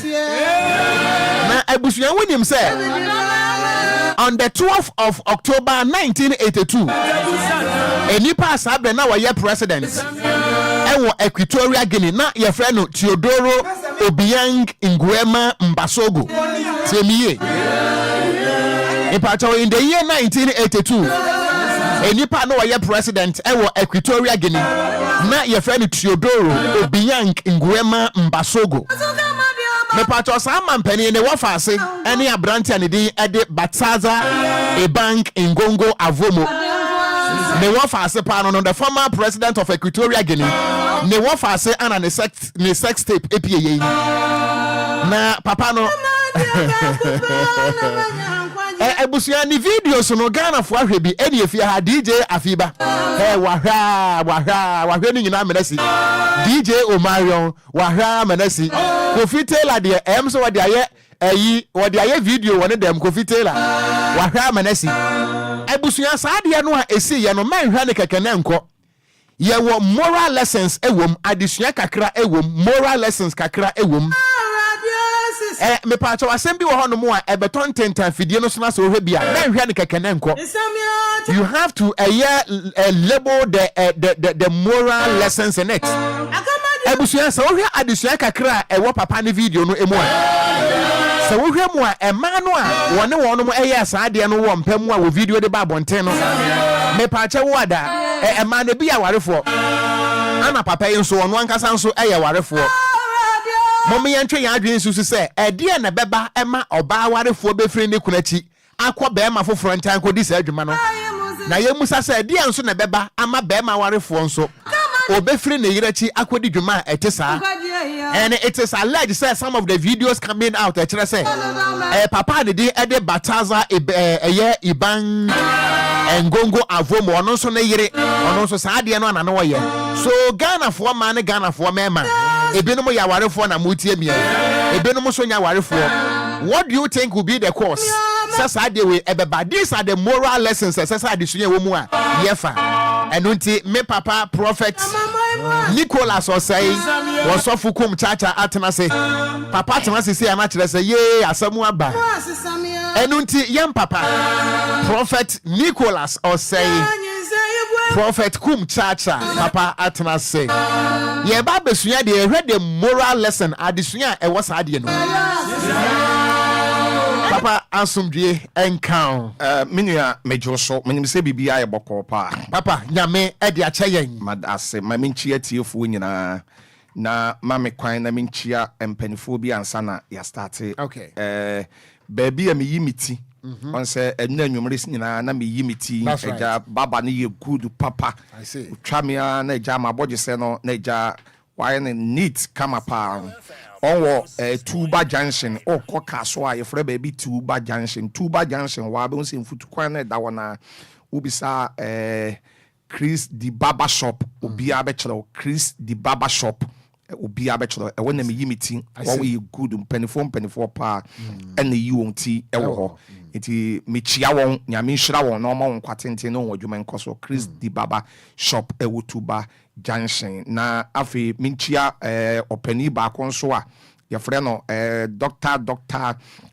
Amankwa Ajeman ono yi CEO ema Royal TV Al TV ono yi CEO ema TV kase no baby Obia Mr. Amankwa Ajeman Dr. Amankwa Ajeman nyame hira wonu team ni nyina as media for a wotete won mo bi beye ensem kyerofo TV suadwuma radio suadwuma ene camera chese editing as media the whole Ghana there na yaji atoma na me chiawo ewo Daddy Lumba station ya DLFM Mr. Dr. Amankwa Ajeman I love you nyanko punshira etibinu ya medase say eja mechi awie me papa Lumba nso me nchia no that's right unim say otatie me power ha na no me ne bon komo no unim nkomo asem okan ye me de pa Daddy Lumba ni Daddy Lumba ni unim asem okan ye me de pa o say ye ne de say ya me ba radio so a ya me bo nkrofo nyi adwuma ye that's right in fact o she me nkuran e wo sa de ye no say tem bia me ba radio so a me bo nkrofo ma nkrofo nya adwuma ye enti no papa eye me papa Daddy Lumba she me nkuran enti me guso a tambia nso no me ba ne fidie so a 100 million opportunity e da ho ma me say nipa bia seven producer ya na ne me nkoyi no ya be fa ne fidie so ne ya boa enti papa baby a wo bia nyame ma long life me da se bebre papa yenso ya da se abusu enti wo ba yen Facebook no eso a ye ne yen papa prophet Kumchacha ana yene no ede ahiemo ene anopay live on DLFM 106.9 na ye bepo no nkono enkomo ni nyina no ene se ade bi wo hono mo a esi a eye negative na emom no se wo ye nipa na se bio wo de wadwene fa ne ma be hu a wo dia oba ne se adesua ewo mo no wo befa eno ne ka ne se moral lesson ane wo mu yen nyina yenim se papa anase wopani anidi ede bataza ye ibank engongo avomo woye Equatorial Guinean na trese ni dibra wodi ne wonya dibra ketwa na woye head of National Agency for Financial Investigation Equatorial Mino se Equatorial Guinea Mino se obi edi omani sika na se financially obi perpetuate crime to the state won na hwehwemu enne dia beto dwanie me ye sure se mahwe bi ebenum kura to ne din edin bebre no on social media no so ba eno no enya yen focus the focus is that dia na sese yesu afiri mu se e mama akoma be se 400 wonum nyina no they have been implicated in the video ye hu se omo womu ebenum ya warefo ebenum so nya warefo be ma no so ya warefo ususu said dia na ye moral lesson wo mu a enu nti waba betima fa ne kunachi akoye saa be ma betima fa ne yerechi akoye saa eye sika eye ohia eye bono ana ayem no papa nkomo no wa hwe video ni bi video ni de me share den hwe bi okay but said you won kan nsem ewu mo no that you say ano dem pa papa pe bi hwe na no dem pa said you won kan no Omarion will be sa will be se me hwe na enya bone de a se na me hwe atufo Omarion will be madam Fubi oye businessman ofre me na wo se wa hwe video na be 4 days ni am si we so hwe ni 4 days ayi sa eba ya nkomo de kire me na me se da bi hwe na ma mesa me nwusra ai we so hwe ni 4 days ayi dem fa ho akotwe current kwa so se Omarion ti hodi a na te say no yuma papa na me say wa set record wo wi ase okay Oshia King Solomon wo Bible mu a obema ni deputy obenya deputy 2 IC yes because Solomon be wi ase no say wono ni obi a according to 1 Kings 11:3 or wale 700 okay na ne mprafo ye 300 it will kabo mo ye 1000 1 Kings 11:3 Solomon it wenya deputy e wo form one okay na mamen kondam say e so totally you can never say totally badass papa say totally badass okay once you can say bibi a badass ya papa nyo yeah badass ne ya sabe ade ya yankwasakasem eye jimi yankura asesem ne ade okay ba yemfentu fo say eden na sade obi sa me kwose na obi a wawade na sabe yo utumi kokko baba wo namu ti so obi ya je na wo 37 ana kolebu ama be ma foforo ene woda na ebi wo ho no mo a eye ne ma mienu di yedi kan bebre sikani bre okay bebre yesikani bre ene kuromo a ayewoi sofu Kumchacha me se meme ye sofu wensam ayete ne di eba yenim na edoso metumi aka kire wo ne se awadefo wo Ghana ha no uchemu fo a emu 3 ene bo adwaman a won fa won kunu machi etwe mpena sampra na won twe no so nya baako ebi ye mienu ebi ye miensa multiple even won wale ye ma no wakote na burochile no wo yi adwuma sani sika bre e ma no e wo Ghana ha kora ka ne yele e be babra bopa daka wode mpai bo be so opportunity kun sani kun akwantu mu no sama walefo na won kunu wa burochile no dudu won kora ne di se nkwase asem no edi se nkwase asem no da ye fa ye kunu mu wachi na ye ni me mafoforo da ebi di edi kan ebi ye sikani bra okay sa wo hwe se ebi asofu Kumchacha me wo we ebi a ede bosome o de menka na bosome me ma ni 2000 sa bosome bi a me de 2000 ama no na sa obehia senior wa na sa ebi a ede obetumi ama ne be 10000 20000 na sa ebi a bosome wo betumi anya sika be 500000 ana 5 e wo nchen a wo be nsa wagya de ho ama na sa be o walefo ba aka wahye na yaye no ho ade no na wono wakọ na oni be ma fofora akoda hwe eye kes eye no meye oba bia wo yesade ye ni bibia no so fukum Kumchacha me tufo eye kes eye no meye DLFM 106.9 ya wade bi owa I to say DNA test aye yi bemba bi owo wiase bia me ka me e ma ne de awie me wi amaba me ma ne so that's right bemba bi owo wiase bia ka se okocheke ne yele ne ma DNA test ya masa die besi wo kuromu anen fa sempe ba sa me na me ka kire se da na wi ase etu obetoto Ghana ha etu obeto pa obati dimayam dimakum dimapraw dimasiyo because akoda bi wo awo na wotum sa akoda no won se wo baako na pantan efuri bolega ana ne hwen efri mi kuro mache mapedwa okay ana ne moma efri mi papa kuro m kofodi adwuma apo ana ne se efra santimam okay o hwe se de akoda we gina watum se akoda we woni mo wo hwe nanso no yakofa na brew yesoba enkrofo hwe enkrofo ma wo kuro mu ha sabe ye wo kuro mu wana we de ba radio ni TV ekoko 28 me kan wasam footballer yi o da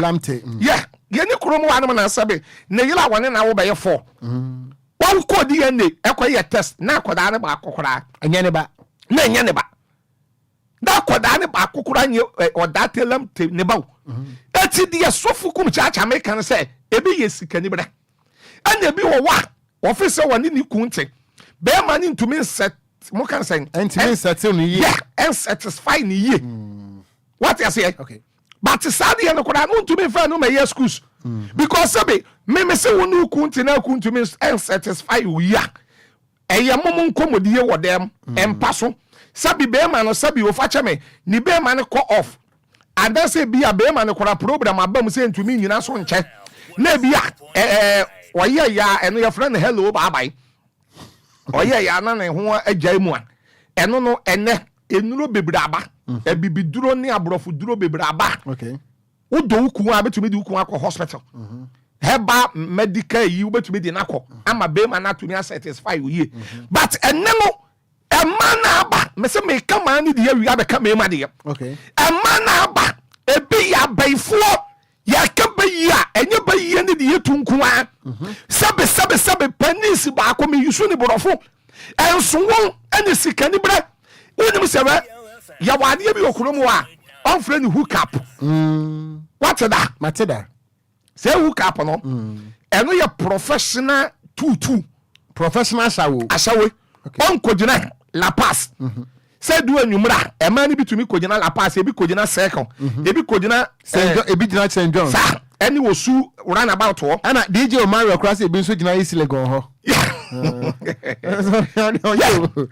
bi gina ho what you say say won na ye from hook up no won no won konkojina gina ho okay won de ye net no so internet or social media one wo group ni bebre more than be 500 group okay 400 group na different group and o be man no o person on have sex ya o ko group ni man o nya ne number unya ne number na wa frɛ no na wo frɛ na wo ni na dia no wo ni dia no na wa man no baby a wo hotel o efi o no wa man location na wa ba da no wo ye girl bi interview o TV so okay was e dey bia otumi nya 10,000 Ghana hey yes hook up no it we say wo be fa wo yela danfo a say nipa bi say sabe obefa wo yela danfo a obese no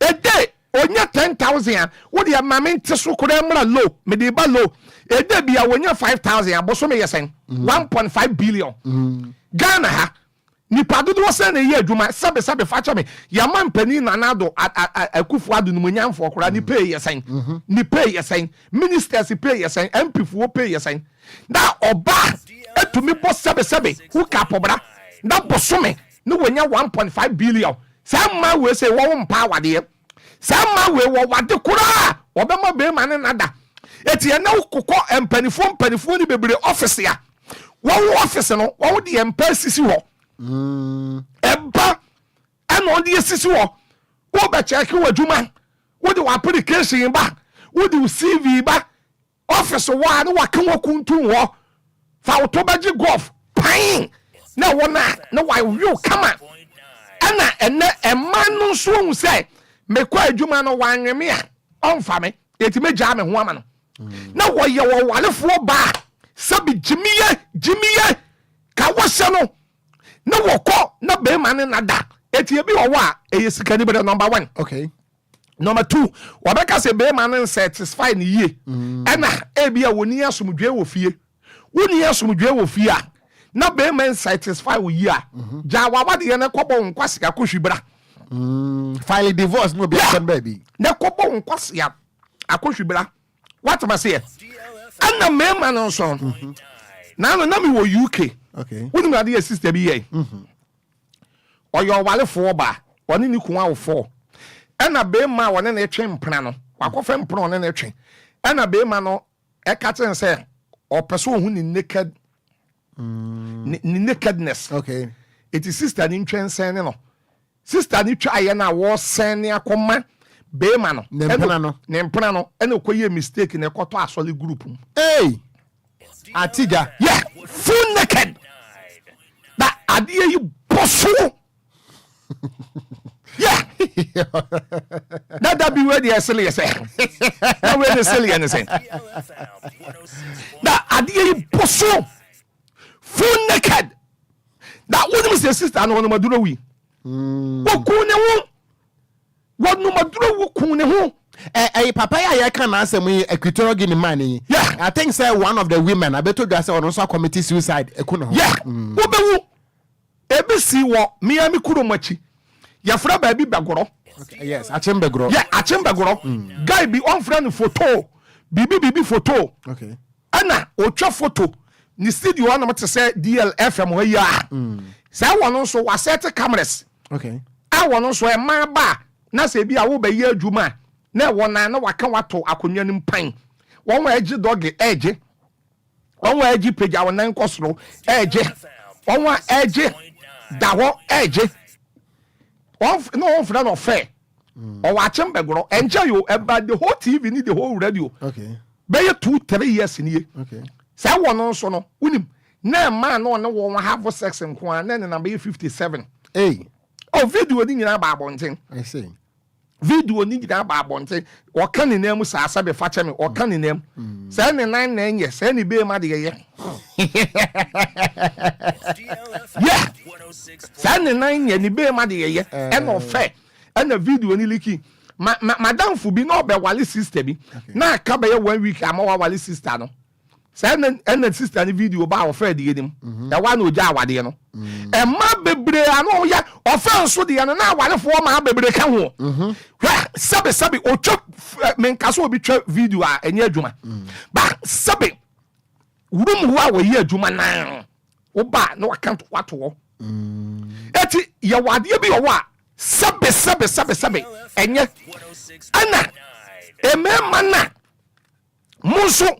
musole a enkrofo yele no sa enkrofo yele na emema ni bebre nso edi akile no udi bibi hwe mame nka asem nchalo wo pese wunyi nche wa asase we so a obi yele men ni obi yele na da sa contract killing a abewiase bebre ba ni nam Ghana ha no bebre ye enkrofo yele obi owa wudi ni yile chi no ma wone baako no ma omienu no wantia wo batia no wayi nani 2 years 1 year ese papa no obi aboni tuo obi ekuno bebre free say ne man say contract kele no ya won panifo bebre wo kurom wa wo wudi won position ane nkrofo yile na ededa sister bi awi adwuma op office adwuma op adwuma bi e wa aban mu op individual work bi aye boss no one see wo dalata ebe to me afan adwuma no one first sister ne chi anka fom ne na adwuma no mfa ne da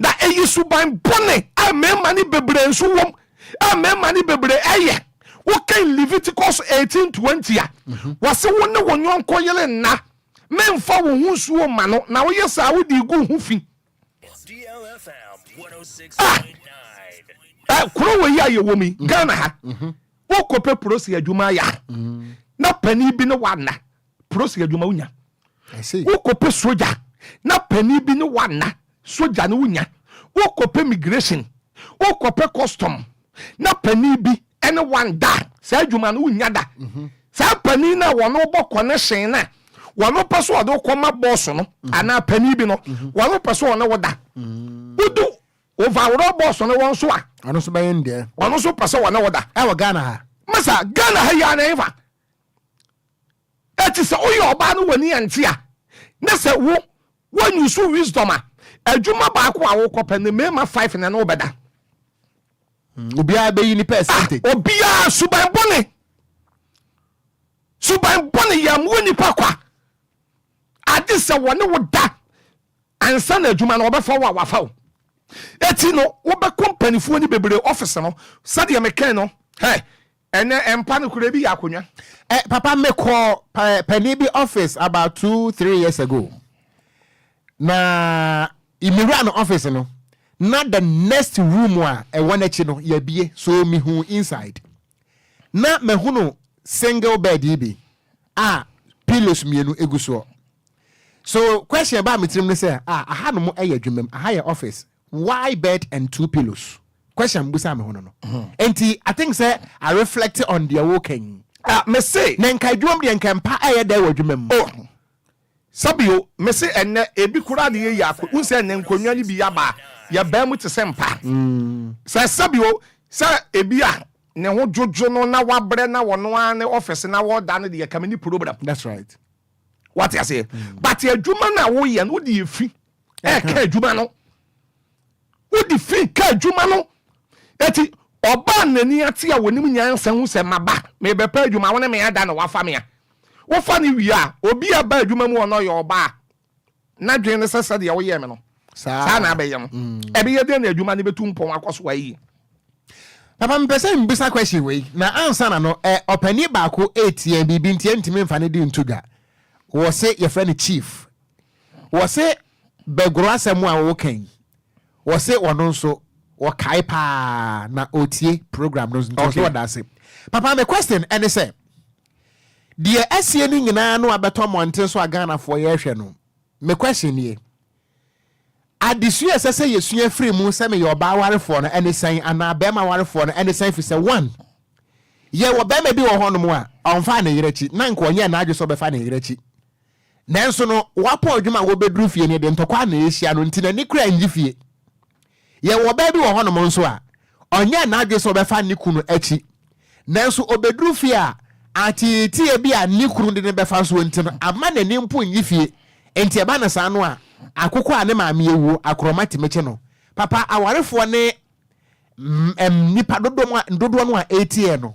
saa de we yemfa de na emfirim se me yoba be mama ware a mi de wo mu osofu Kumchacha meka ne se men jejini ema bi so jejini ema bi so nka se awade se wo bedu fie na program wo ho nti ko na kofa wuku nwachi da bi da da bi men je so nka sa asem ne kora awade eti ne yese ne kwan ewa eti na Yesu ba ye no awade no wan wale bi on the problem da bi ka Yesu wale ya ka awade de Yesu be kobro nsam jem sir yeah hey Yesu ba ye wade ya ka wade Yesu wade ye no konya yi Samson yili ni bia Samson yili no abraku na kan dilala ana okonya dilala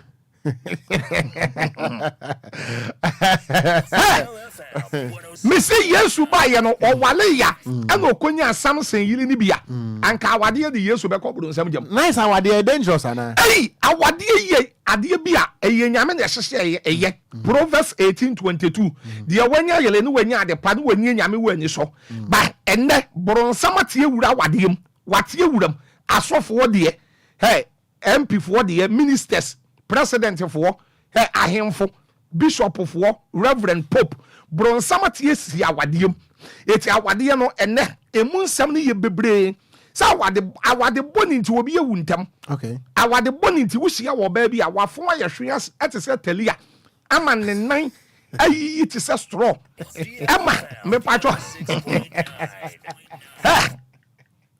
masa oh hey mesi awale boni nti wuhia wo ba bi a hey awale boni ama na nya high fever okay dementia bipolar high fever ene se ne ama ne ade no ena be ma bi wo awale boni nti no wuhia na wo de ekwohwe de why wadane kwawensani ba de meme kan amedisi so ne se awade na wo te ase no wo hwe no osofu Kumchacha na wawade me me tetew me kun me prawa na nya mawa for divorce bra.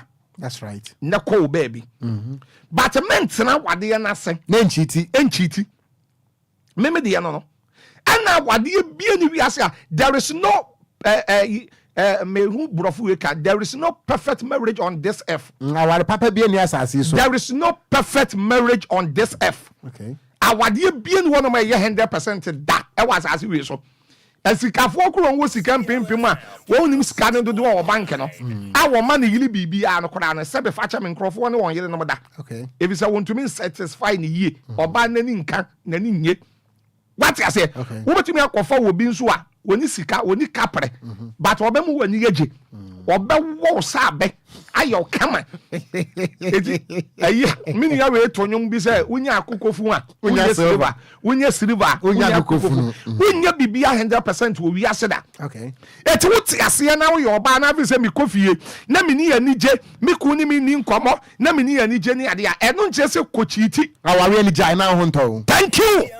so obetre se dia senase ni yensie yankemom yensie na ba bia wisie firi ba no wisie no yen stop no okay but won to me nkan kire me say wa wale osofu Kumchacha wo so wani nye me ne hu ni nkomo eti wa fam achi ani be ma foforo koda wo beba ko wale foforo no be ma foforo no so wani sinto okay eti anu so ba se afa na achi na wa kofa be ma foforo na akoye pataku na nkwase wo pera mpesa metase onu a wote ekuno ho so wo besa achi thank you eti sadia na nkasa so bebre yesuban bone ya wa maybe wo wiase a be mo ne tie no problem wa awade yenim okay awade ne nye perfect obo ne tie ne problem wo na so won chiti okay won fa na chi won fa ni ku na chi da what am I say that's right eti yensu ya tetefo no Jeremiah chapter 6 verse 16 woni ma sema wo say sadia asafo urade sie ne yemu kogina kwan na so na mo nhwe na mumi satete atempo no fa ko ekwan papa ne da na mo mfa so nanso ene emrante ne maba wase yemfa so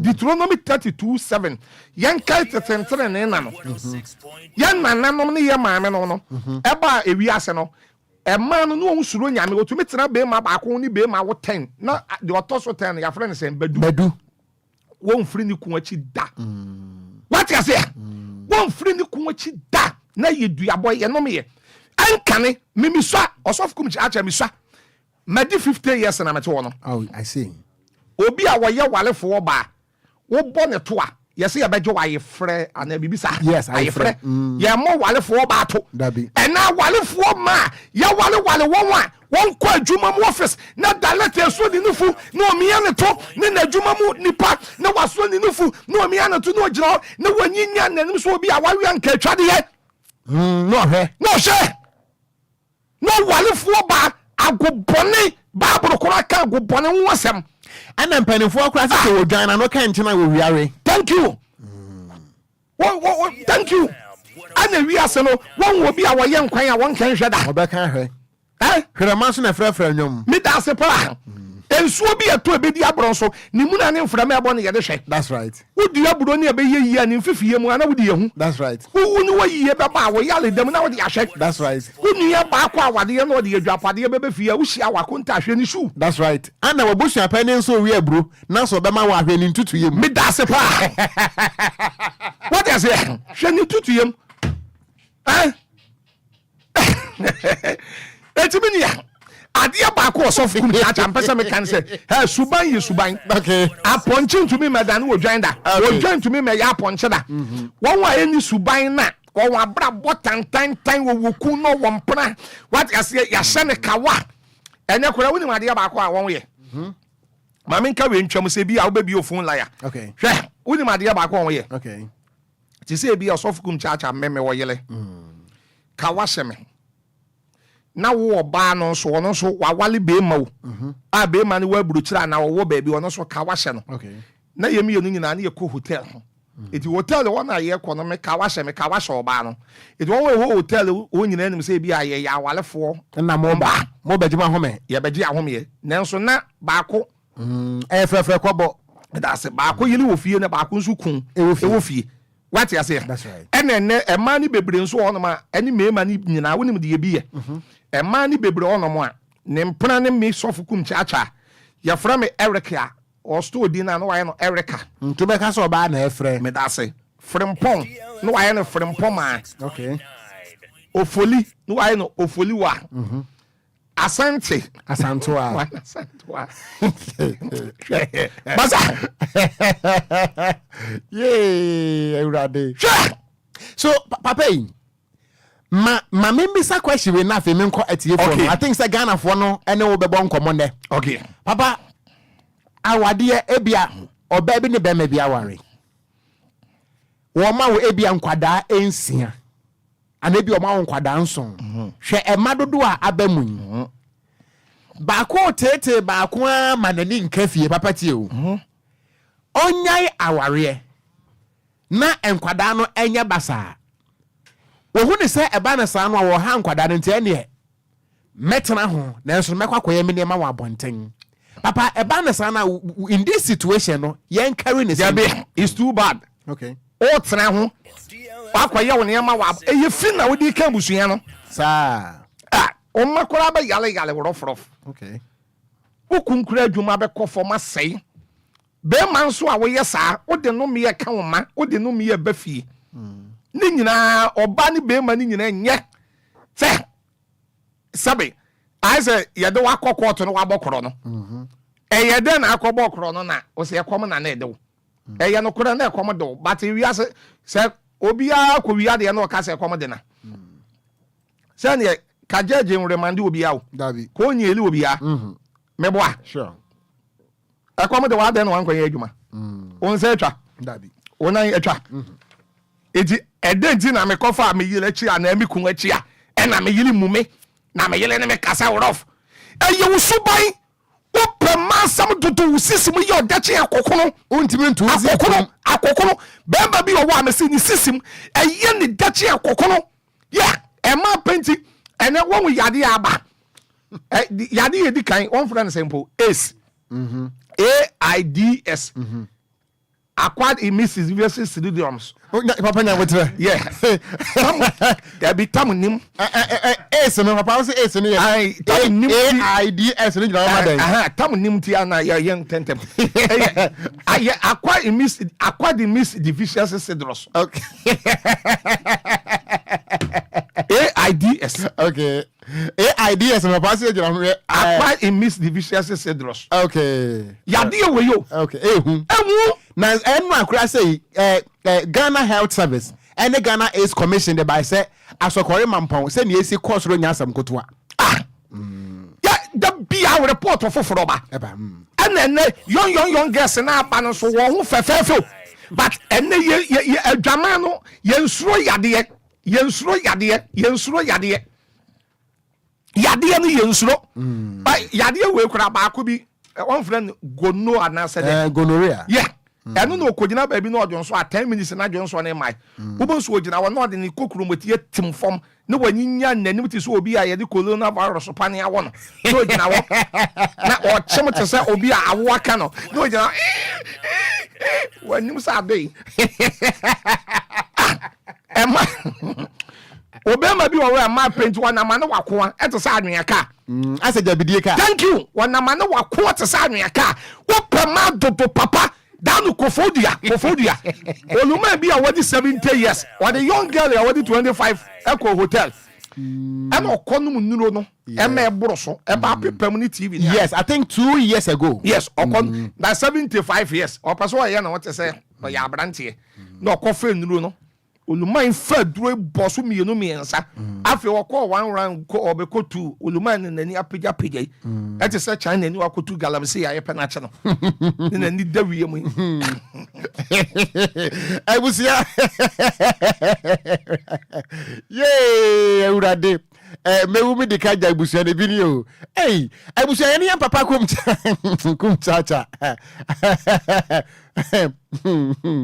ntimi nyama hwe Jali Mante Steven na wasede apai merase piaga anu wase papa yetie o live ewo achemo asafo merase Benjamin Freeman wase we are here papa tell them ana Zinebu Adamu wase wafa ede papa o me achemi akwaba na wo hwe live edi Africa so amam from Zizi Salon and also what Kofi Taylor pa ana Samo Kofi Asante wase wafa one osofu Kumchacha mama me aseria mama hu de menye na wase kase bo no emu de sa no manam wase conversation no emu de sa no manam pa ana papa nso ono so de dia be mama ntinsem na menko ahoma no esonam ne Ghana fo ni nkomo abusua de asie no yam papa no one hearing from the negative side, one hearing from the positive side. A moral lesson a woman, Bataza, Ibank Ngonga Avomu, ye urade.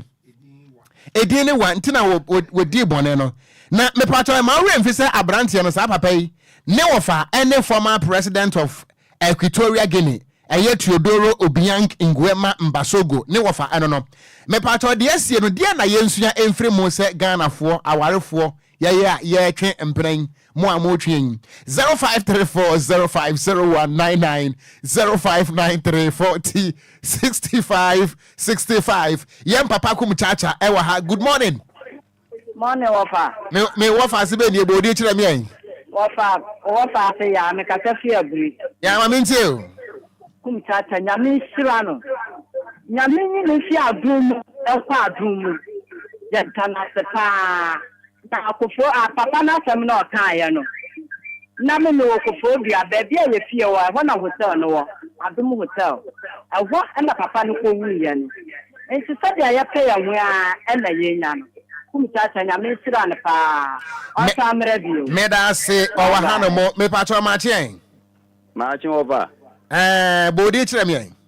Over akwanso great you have been over. Mbacho papa Kumchacha wa ha wa maye sua de nti wonso yentie.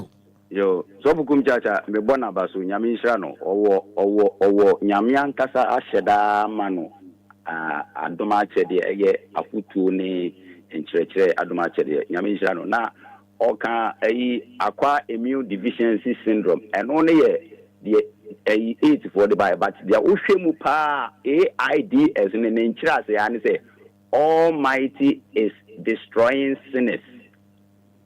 Almighty is destroying sinners. Is and no. Wofa, say akwaya di oye Ebenso say Amma is dying soon. And ye nina a teacher ni acha ni na acha. Akwaya Africa ni America ni na ye kankwa. Wofa oni bibi. Dabio. Yes, so